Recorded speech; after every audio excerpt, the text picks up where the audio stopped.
Le sujet qui nous occupe aujourd'hui est l'approche philosophique de la responsabilité et nous avons la chance d'accueillir pour ce faire Xavier Pavie.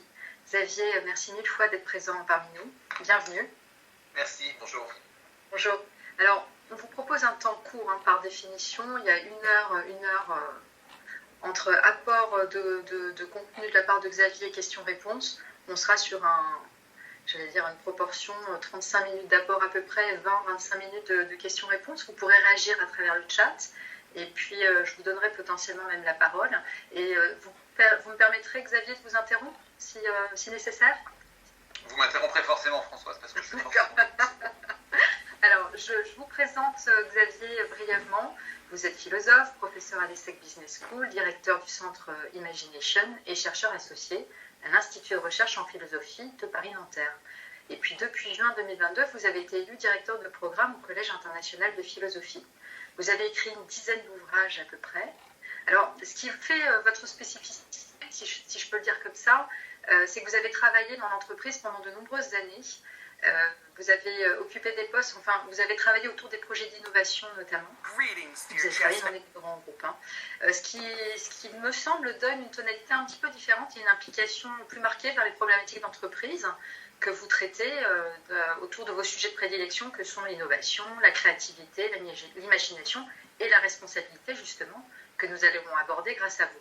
Alors je rajouterai pour finir, c'est ma petite note personnelle mais c'est important, pour vous situer, la notion de responsabilité, elle me semble sous-tendue, en fait explicite dans vos travaux, Xavier, notamment à travers vos travaux, vos recherches sur les exercices spirituels. C'était déjà votre sujet de thèse, si j'ai bien noté. Et puis vous avez écrit un ouvrage absolument remarquable sur le propos qui s'appelle Exercice spirituel philosophique. Je vous le conseille vivement parce que c'est vraiment comment appliquer et vivre des pratiques issues de la philosophie au quotidien. C'est vraiment pour vous la philosophie proposée, Xavier, c'est un véritable mode de vie.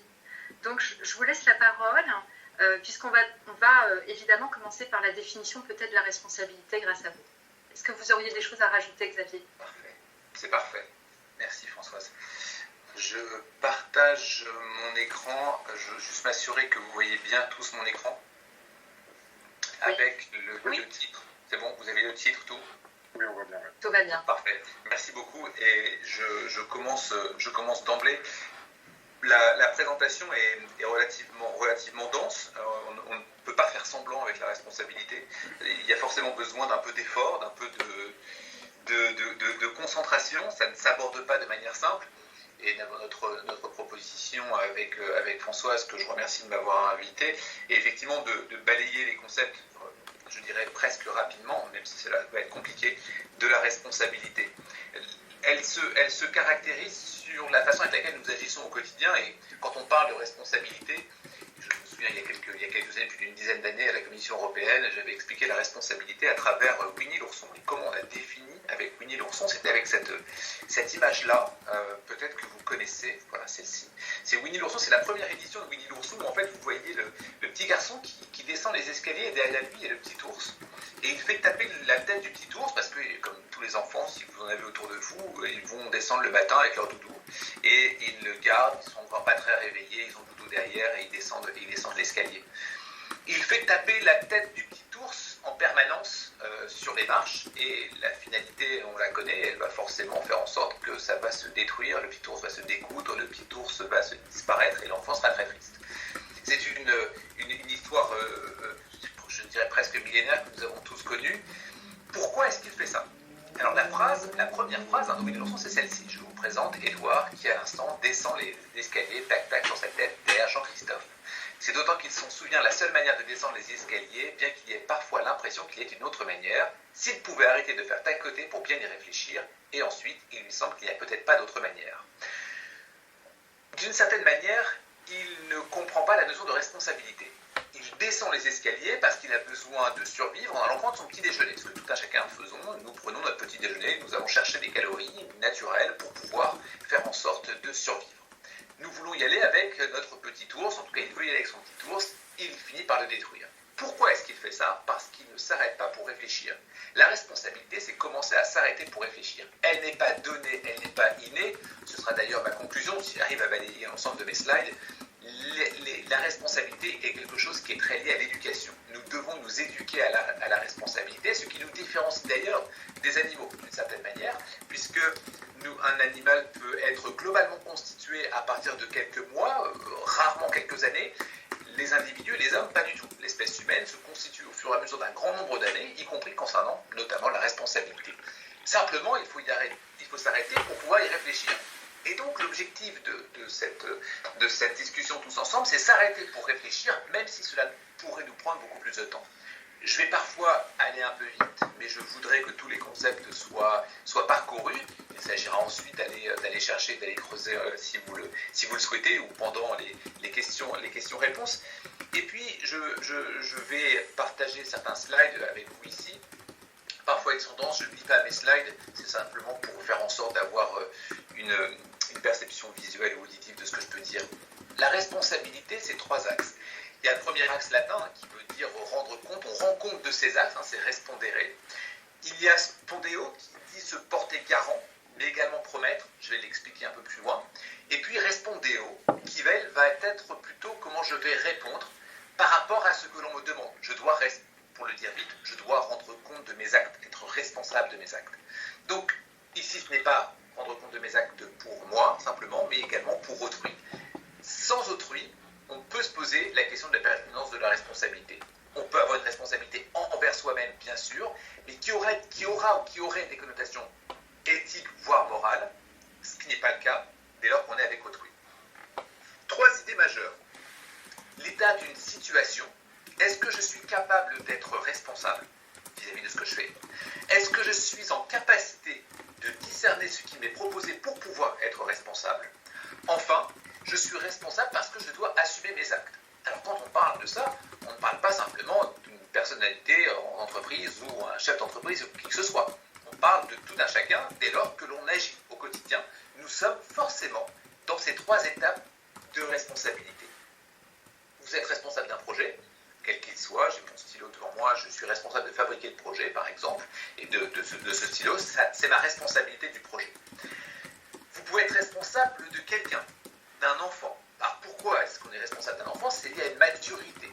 La maturité d'un enfant, on l'évalue globalement à 18 ans, ou l'âge de raison, quand on a l'âge de 7 ans, c'est parce qu'on considère qu'en dessous de ça, nous ne sommes pas capables d'assurer une responsabilité. Vous l'avez et vous le comprenez. C'est pourquoi les parents sont responsables de leurs enfants. Évidemment, vous comprenez bien les enjeux qui peuvent se poser derrière cela, puisque lorsque l'on est parent, nous devons rendre compte des actes de quelqu'un d'autre, en l'occurrence d'un enfant. Ce qui signifie, vous me suivez, que si tant est qu'un enfant puisse faire quelque chose d'irresponsable, de ne pas être responsable, c'est vous qui devez en assumer la cause. Évidemment que c'est complexe, puisqu'il s'agit de voir votre propre responsabilité comme parent, qui fait qu'il a été responsable. Si un enfant vole, si un enfant tue, si un enfant agresse, si un enfant fait quelque chose d'irresponsable, vous avez à rendre compte de votre responsabilité, pas forcément liée à ses actes uniquement, mais à votre propre responsabilité d'avoir été capable d'éduquer quelqu'un. Parce qu'il a causé quelque chose, c'est aussi ce que vous pouvez faire en tant qu'adulte. Je peux ne pas être immature, être en dessous de 18 ans, je peux être un adulte, et bien cet adulte-là que je suis doit rendre compte de ce que je peux causer. Si je suis adulte et je travaille dans une usine de cigarettes, par exemple, eh bien, je cause quelque chose à quelqu'un. Et puis, l'autorité en tant que responsabilité, c'est comment ce qui sera fait dans l'organisation où je suis, eh bien, j'en ai l'autorité. Cette autorité, ce n'est pas donc lié à la responsabilité liée à l'âge, c'est l'autorité liée à la fonction. Donc, j'ai une fonction vis-à-vis de quelqu'un d'autre. Je vous donne un exemple très rapide pour cela. Quelques années de cela, chez Microsoft, vous aviez le management qui a demandé à Microsoft de pouvoir développer de superbes paires de lunettes. Et sur ces lunettes-là, on pouvait recevoir tout un tas d'informations. Elles étaient connectées, évidemment, en Wi-Fi, en Bluetooth, tout ce que l'on peut imaginer. Et on pouvait les rendre de manière extraordinaire pour résoudre un grand nombre de problématiques. Les ingénieurs de Microsoft travaillent dessus et rendent leur projet. Ils rendent leur projet, c'est relativement récent, ça que quelques mois. Ils rendent leur projet et le management vient les voir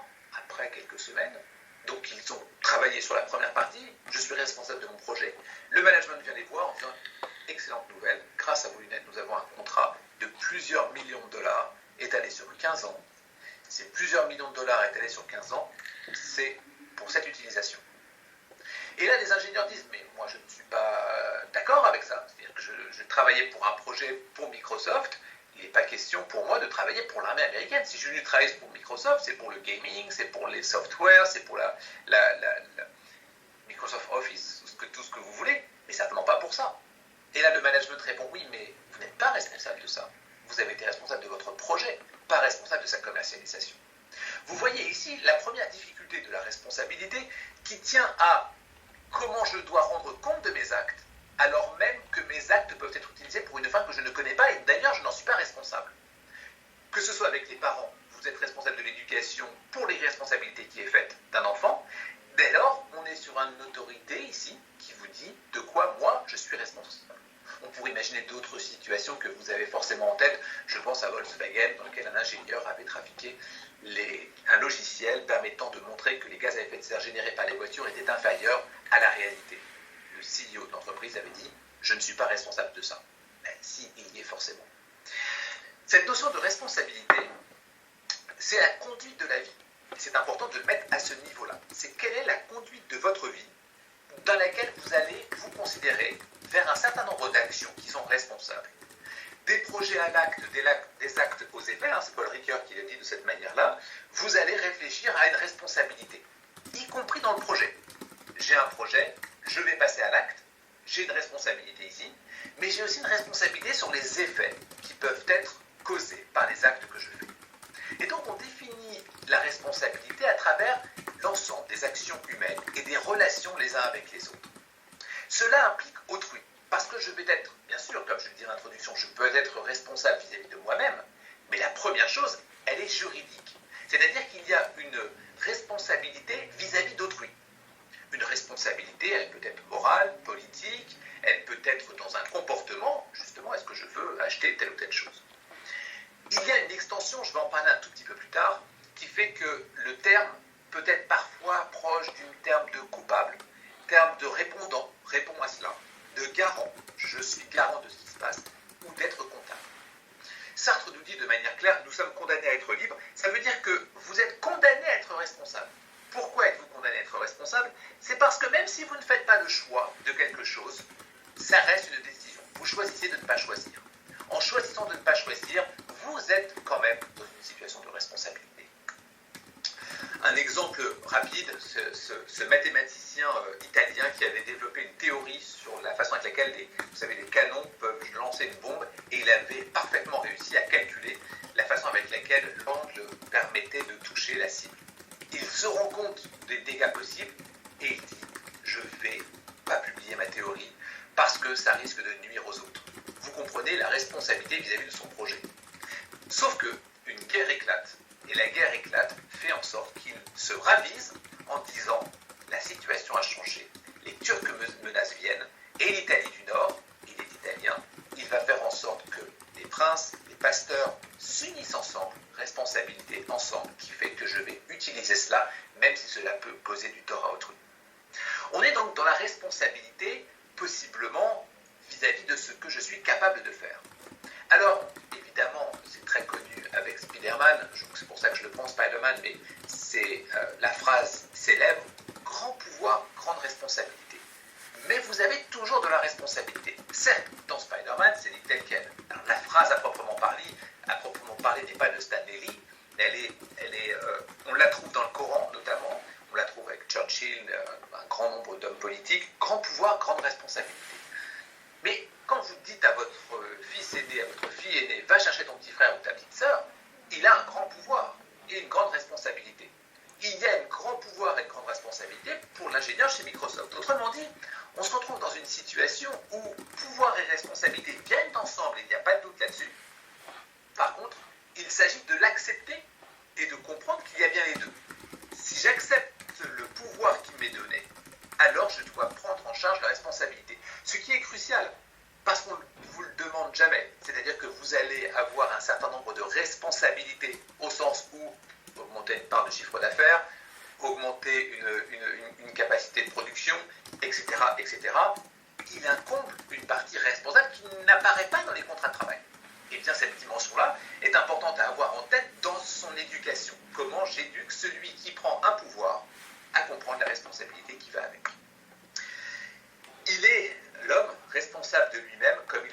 de tous les hommes, c'est Sartre qui a cette phrase, et il l'explique au sens où je dois me comporter comme si ce que je fais à l'un correspond à ce que je fais à l'humanité. Évidemment, on lit quelques accents kantiens derrière cela, je vais en parler juste après. Donc, ce premier axe nous permet de voir à peu près la question de la responsabilité et sa complexité. Elle est partout, elle n'est pas nulle part, mais en tout cas, elle peut être non prise en compte, et il s'agit de définir ce qu'est cette personne responsable. Elle est capable, la personne responsable, d'être garant et de promettre. Alors, ces deux dimensions-là sont importantes. Je suis garant de ce que je mets dans un produit, par exemple. Les parents sont garants des enfants. Et on est prêt à assumer les conséquences de ce qui se passe. Autrement dit, j'ai besoin d'une maturité, et j'ai une maturité suffisante pour accepter de comprendre que je suis garant vis-à-vis de ce qui se passe autour de moi ou ce qui peut être conduit autour de moi. Cette dimension-là est importante parce que, encore une fois, je reviens, nous avons qualifié il y a plusieurs dizaines d'années la question de l'âge de la maturité à 18 ans. Est-ce qu'aujourd'hui, nous pouvons toujours dire ça? Est-ce que quand on est en entreprise, lorsqu'on a des responsabilités, on est toujours avec cette forme de maturité? Si ce n'est pas le cas, dans quelle mesure est-ce que vous travaillez à augmenter votre maturité? Comment déterminons-nous la maturité d'une personne pour dire qu'elle est garante ou pas de ce qu'elle fait? Je parle d'un homme politique comme je peux parler d'un enfant qui est en train d'être gardé par un autre, par exemple. Pour ça, pour être garant, nous devons former des promesses. On doit former des promesses. Et nous ne pouvons vivre avec les autres que parce qu'il y a de la promesse. Et la promesse est sous-entendue dans la responsabilité. Vous allez ce soir acheter votre pain, vous allez plutôt faire des crêpes ce soir. Et bien en allant faire des crêpes ce soir pour la Chandeleur, et bien pour ceux pour qui vous allez faire des crêpes, eh bien ils vont faire en sorte d'accepter votre promesse, de ne pas avoir mis n'importe quoi à l'intérieur. Tout comme chez le boulanger. Lorsque vous allez chez le boulanger acheter des crêpes parce que vous n'allez pas vouloir les faire, eh bien le boulanger vous fait une promesse. Il vous promet que ce qu'il y a dedans est comestible. C'est important parce que c'est la façon avec laquelle nous travaillons en permanence tous les jours au quotidien. Cette dimension, Nietzsche le dit de cette manière-là. Élever un animal qui puisse promettre, n'est-ce pas ce que la nature s'est donnée à propos de l'homme? Dans notre éducation à la responsabilité, nous devons faire en sorte de faire comprendre. Encore une fois, quand je parle d'un enfant ou quand je parle de quelqu'un d'immature, je parle en fait de quelqu'un qui n'a pas compris encore ce qu'était la responsabilité. C'est-à-dire, quand tu es responsable ou quand tu prends une responsabilité, tu prends dans le même temps la capacité d'être garant et la capacité de promettre. Et tu ne remets pas en cause cette promesse. Parce que si tu remets en cause cette promesse, on ne peut pas vivre. Vous ne pouvez pas aller chez le boulanger parce que peut-être qu'il va vous empoisonner. Vous ne pouvez pas travailler toute la journée parce que peut-être que vous n'allez pas être payé à la fin de la journée. Vous ne montez pas dans le métro ou le RER parce que peut-être que le chauffeur va sauter en marche. Vous ne pouvez pas vivre. On ne peut pas vivre s'il n'y a pas de promesse. Promesse et responsabilité viennent ensemble. J'accepte cette promesse. Ainsi, être responsable, c'est donc un état. Être responsable de quelqu'un, mais ça peut être aussi une obligation. J'assume les actes et on ne n'est pas responsable, comme je l'ai dit. Je sais ce que m'impose cette obligation. Enfin, la capacité, être discernant, en capacité d'être. Je ne rentre pas dans les problématiques juridiques complexes, puisque vous savez qu'on parle parfois du responsable mais pas coupable. Ça veut dire qu'il y a une forme de culpabilité derrière quelqu'un qui a commis quelque chose, mais une responsabilité de celui qui n'est pas capable de rendre compte des actes qui ont été commis en fonction de ça. D'accord ? Il y a tout un tas de littérature et d'exemples, notamment pour les plus anciens connaissent autour du sang contaminé. Il y a également un grand nombre de faits divers en permanence où la capacité de discernant, être en capacité de savoir pourquoi j'ai agi de cette manière-là, est mis en avant par les avocats, notamment de la défense. De la personne responsable, on passe à la notion d'organisation responsable. Alors, elle naît de manière contemporaine au XIXe siècle, la fin du XIXe siècle, c'est Max Weber qui va chercher à regarder comment peut-on articuler les valeurs protestantes avec la notion capitaliste. Je n'ai pas le temps de détailler comment il le met en place, mais globalement, il va mettre en place cette articulation, cette compréhension d'une religion protestante aux États-Unis avec une possibilité de forger un esprit entrepreneuriat. C'est globalement ce que l'on va avoir avec Max Weber dans l'esprit protestant et l'esprit du capitalisme, qui est un ouvrage fondateur. La difficulté, c'est que c'était réduit à une question religieuse. Et Howard Bowen, qui est le premier à avoir travaillé sur la question de la responsabilité sociale des organisations, explique qu'on ne peut pas rester là-dessus, il faut qu'on avance, il faut un contrat social. Si l'entreprise existe, c'est parce que les individus acceptent. Et puis, il faut avoir une éthique. Une éthique, ça veut dire quoi? Ça veut dire que, puisqu'il y a donc une personne morale qui arrive sur le marché, si on peut le dire comme ça, ou dans la société, ben cette personne morale, elle doit être exemplaire. Nous savons, notamment avec Platon, notamment avec Rousseau, que l'individu est faillible, pour plein de raisons. Selon Platon, il n'est pas éduqué, selon Rousseau, c'est la société qui l'a corrompu. Eh bien, nous avons besoin, pour comprendre ça, qu'il y a une personne morale qui doit être exemplaire. Les entreprises, par définition, doivent être exemplaires en tant que personne morale. Je paye mes impôts, je ne nuis pas aux autres, à l'environnement, etc., etc. Parce que nous, personnes physiques, nous acceptons la présence de la personne morale. Vous me suivez? Cette dimension importante, dans l'organisation responsable, il y a ce célèbre cas qui est la fameuse voiture Ford, qui, vous le voyez, hop, va faire exploser celle de devant. Je l'explique de manière très rapide. Vous avez une voiture qui est une nouvelle voiture, une voiture sportive. L'arrière du véhicule, ils ont décidé de mettre le réservoir d'essence. Parce que l'aérodynamisme de la voiture, une nouvelle voiture de sport, très accessible en termes de coût, eh bien, il était mieux de cette manière-là, un profil effilé et à l'arrière, le réservoir. Le problème, c'est qu'au moindre choc, même pas forcément important, comme vous avez pu le voir sur la vidéo, la voiture explose. On l'appelait la voiture barbecue, pour vous dire. Eh bien, nous avons ici un exemple où le patron de l'entreprise a demandé à son service juridique combien ça coûte de rappeler l'ensemble des voitures pour mettre une barrière à l'extérieur. Combien ça coûte si nous ne mettons pas de barrière et on paye les assurances de ceux qui sont décédés ou grièvement blessés. Les deux chiffres arrivent sur le bureau du patron, le patron décide, on ne rappelle pas les voitures, on paiera les blessés et les morts. Pas de chance, ils se sont trompés, ça a fait boule de neige, les gens l'ont su, il y a eu beaucoup plus d'accidents que prévu et ça a coûté beaucoup plus cher que s'ils avaient rappelé la voiture. Mais au-delà du coût, vous comprenez bien l'enjeu de la responsabilité de l'individu et de l'organisation aussi.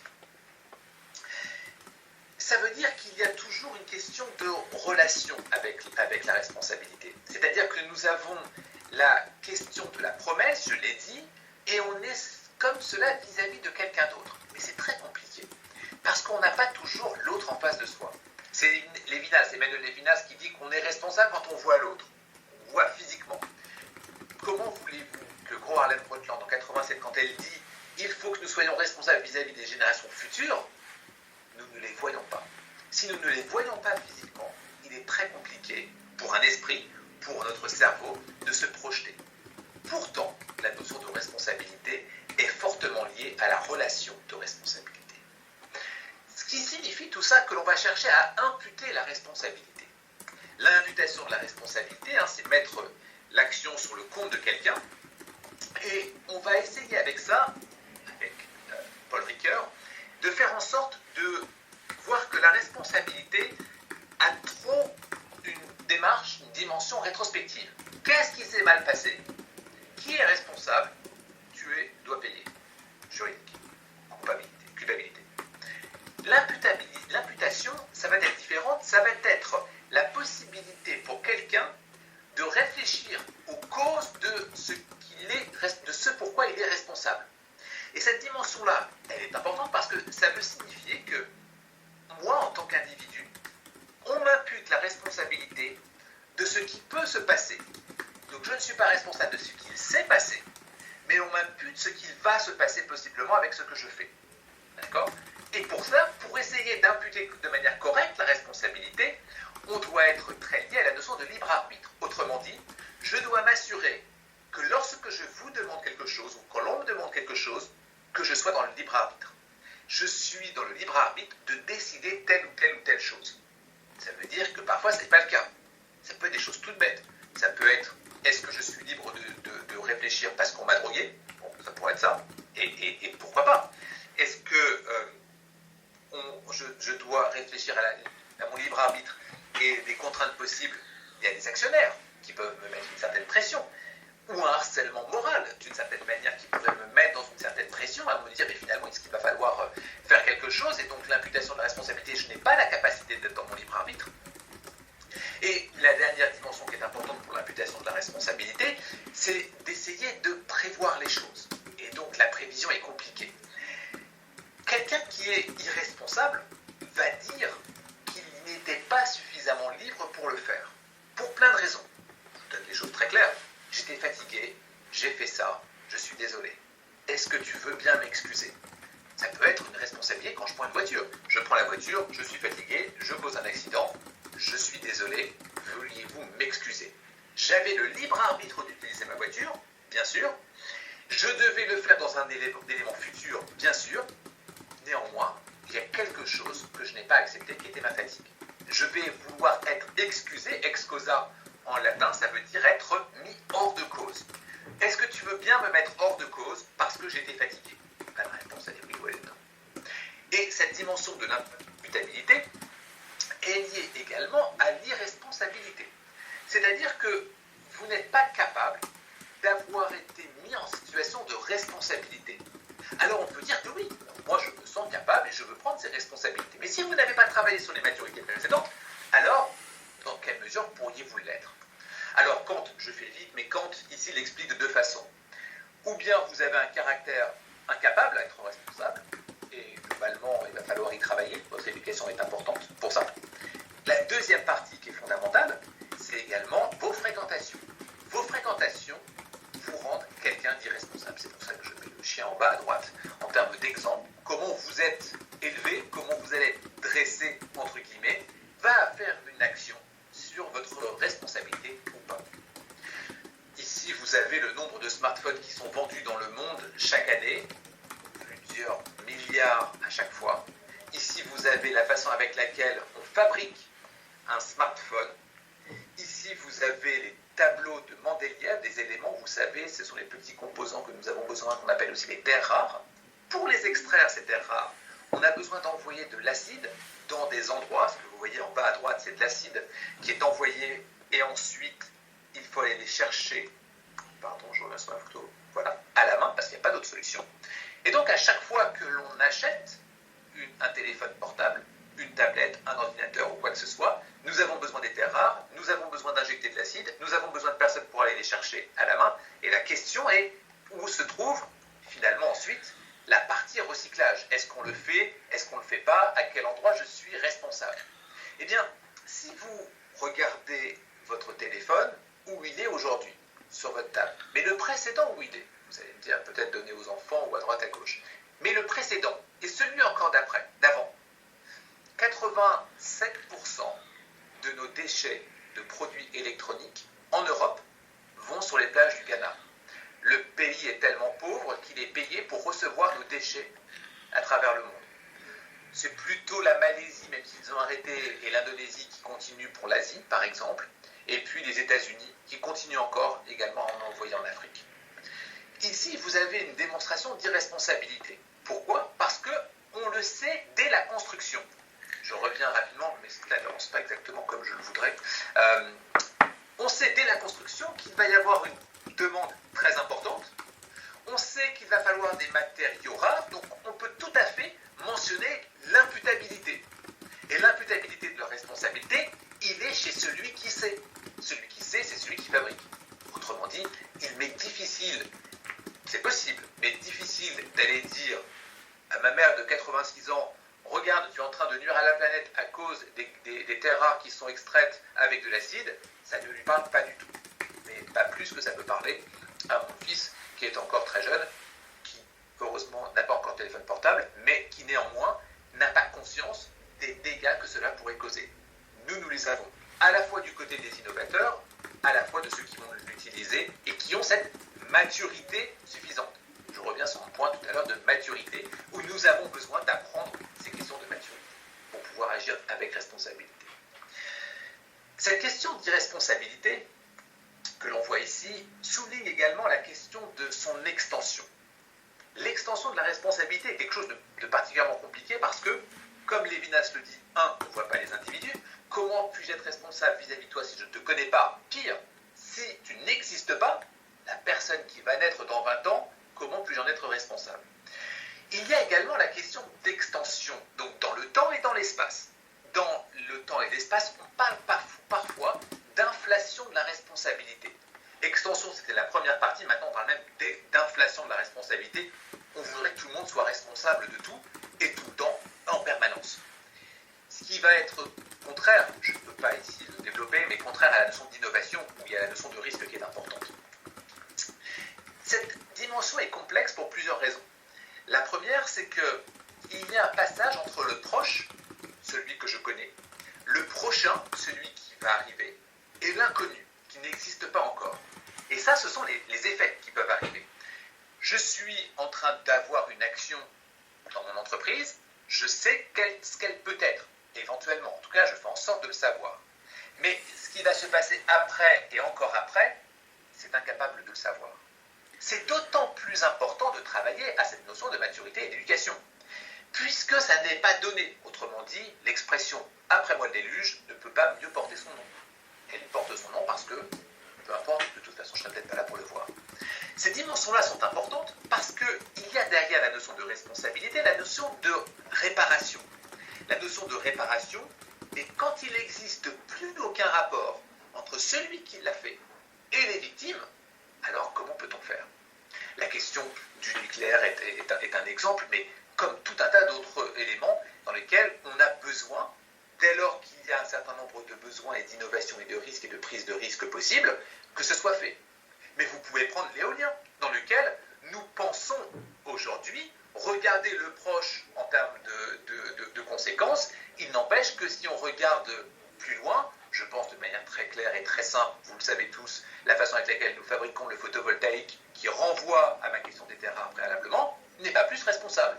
Autrement dit, on va regarder le proche rapide ou un peu vite, si vous voulez, entre regarder le proche, ah bah tiens, l'éolien semble mieux, ce qui n'est d'ailleurs pas le cas, mais semble mieux que le nucléaire, si ce n'est que si l'on regarde non pas le proche uniquement, mais le prochain, encore mieux, pire, je ne sais pas, l'inconnu, alors c'est encore une question de responsabilité. Et il ne s'agit pas d'avoir un discours, je dirais, alarmiste ou court-termiste, qui évidemment ne tiendrait pas du tout. Donc venir dire voilà l'extension de la responsabilité sans considérer les trois autres dimensions ne fonctionne pas. Alors on doit agir avec responsabilité. Agir avec responsabilité, celui qui travaille dessus au tout début va être Hans Jonas qui va parler de principe responsabilité, pas du principe de responsabilité, mais le principe responsabilité. Et dit quelque chose d'intéressant qui dit pouvoir oblige. Pouvoir oblige, ça veut dire qu'il va falloir trouver une nouvelle éthique pour les temps modernes. Il dit, le gouffre entre la force du savoir prévisionnel et le pouvoir du faire engendre un nouveau problème éthique. Et donc Hans Jonas s'appuie sur Kant. Il s'appuie sur Kant et va avoir cette phrase importante qui dit « Agis de façon à ce que les effets de ton action soient compatibles avec une vie authentiquement humaine sur Terre. » Autrement dit, il est sur la vie authentique humaine. Il n'est pas sur la prochaine génération, bien sûr qu'il faut y penser, mais elle n'est pas ici. Il faut rendre compte à l'idée d'homme. L'idée d'homme, c'est l'idée de l'humanité, puisque c'est à lui que nous rendons des comptes. Et dans ces cas-là, nous avons avec lui une possibilité d'agir avec responsabilité. Est-ce que ce que tu fais rend compte à l'humain que tu es, toi, ici et maintenant? Eh bien, c'est cela qui est intéressant pour cela. Je le dis d'une autre manière. Il y a avec le principe responsabilité développé par Hans Jonas un retournement des valeurs. Ce n'est plus à l'accusateur de prouver les dégâts. Regardez, vous avez fait ça, regardez, vous devez payer. Mais on appelle ça l'inversion de la charge de la preuve. C'est l'accusé potentiel de prouver que ce qu'il fait ne causera pas de dommages. Ce que je fais ne causera pas de dommages à la continuité de l'espèce humaine, à mon idée d'homme aujourd'hui, parce que je travaille justement à regarder dans quelle mesure il peut y avoir ces dégâts-là. Comprenez-moi bien, tout ce que j'ai montré comme exemple, c'était plutôt il y a une réparation à effectuer à cause d'un défaut de responsabilité. Ici, inversion de la charge de la preuve, je suis dans une démarche où, au contraire, je suis en train, moi, de dire quels sont les dégâts que je pourrais causer à l'homme que je souhaite qui continue et qui est moi-même.